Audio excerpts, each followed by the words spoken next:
An offset account is a common tool used by homeowners to reduce the interest paid on their mortgage. The term offset refers to how the balance of your savings account is used to balance out your loan principal.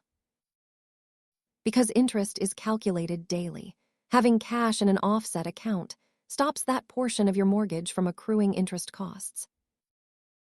These accounts act like a regular transaction account, but they are linked directly to your mortgage to save you money on interest.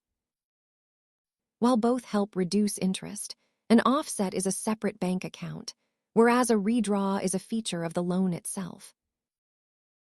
By keeping savings in an offset, you effectively shorten the life of your mortgage and pay significantly less interest over the long term. The benefit is only as strong as the amount of cash you keep in the account, making it a strategy for disciplined savers. Check with your lender to see if an offset account is available for your home loan. Thanks for watching and stay informed.